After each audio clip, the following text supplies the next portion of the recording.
ಎಲ್ಲರಿಗೂ ನಮಸ್ಕಾರಗಳು. ನಮಸ್ಕಾರ ಹಾಗೂ ನಮಸ್ತೆ ಮಾಡುವುದರಿಂದ ಏನು ಉಪಯೋಗವಿದೆ? ಈ ನಮಸ್ಕಾರ ಹಾಗೂ ನಮಸ್ತೆ ಎಂದರೇನು? ನಮಸ್ಕಾರ ಎಂದರೆ ನೀವು ಎಲ್ಲ ಗುಣಗಳಿಂದ ಹಾಗೂ ಎಲ್ಲ ದೃಷ್ಟಿಕೋನಗಳಿಂದ ನೀವು ಶ್ರೇಷ್ಠರಾಗಿದ್ದೀರಿ ಎಂದು ವ್ಯಕ್ತಪಡಿಸುವ ಕ್ರಿಯೆಯೇ ನಮಸ್ಕಾರದ ಒಂದು ಅರ್ಥ. ಹಾಗಾದರೆ ಈ ನಮಸ್ಕಾರದ ಇನ್ನೊಂದು ಅರ್ಥವೇನು? ಈ ನಮಸ್ಕಾರದ ಇನ್ನೊಂದು ಅರ್ಥವೇನೆಂದರೆ ನಾನೇ ಶ್ರೇಷ್ಠ ಎಂಬ ಅಹಂಭಾವ ನಮ್ಮಲ್ಲಿ ತೊರೆದು ವಿನಮ್ರತೆ ಹೆಚ್ಚಾದಾಗ ಅದನ್ನು ನಮಸ್ಕಾರ ಎನ್ನುತ್ತೇವೆ. ಹಾಗಾದರೆ ಈ ನಮಸ್ತೆ ಎಂದರೇನು?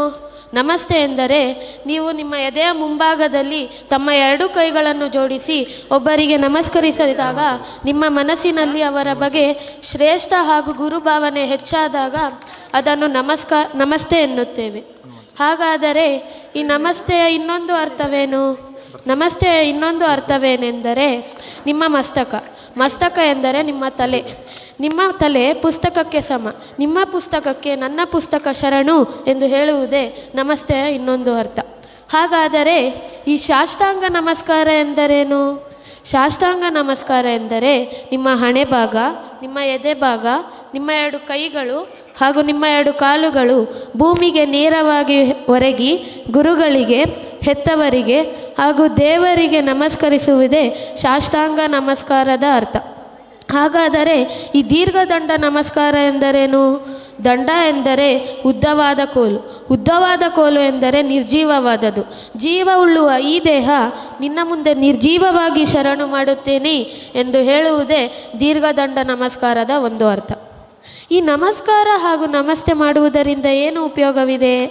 ಈ ನಮಸ್ಕಾರ ಹಾಗೂ ನಮಸ್ತೆ ಮಾಡುವುದರಿಂದ ನಿಮ್ಮ ಶತ್ರುಗಳ ಸುಪ್ತ ಮನಸ್ಸಿನಲ್ಲೂ ಸಂಚಲನ ಶುರುವಾಗುತ್ತದೆ.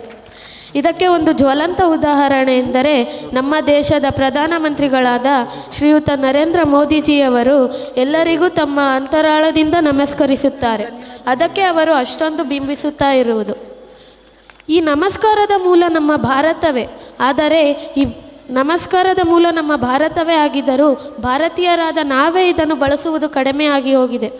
ನಾವು ನಮ್ಮ ಆದರ್ಶ ನಾಗರಿಕ ತಂಡದಿಂದ ವಿನಂತಿಸುತ್ತೇನೆ, ನೀವೆಲ್ಲರೂ ನಮಸ್ಕಾರವನ್ನು ಬಳಸುವುದು ಹೆಚ್ಚು ಮಾಡಿ. ಕೊನೆಯದಾಗಿ ಹೇಳಬೇಕು ಎಂದರೆ ನಾನು ಇದೇ ಆದರ್ಶ ನಾಗರಿಕದ 2-3 ಕಾರ್ಯಕ್ರಮದಲ್ಲಿ ಭಾಗವಹಿಸಿದ್ದೆ.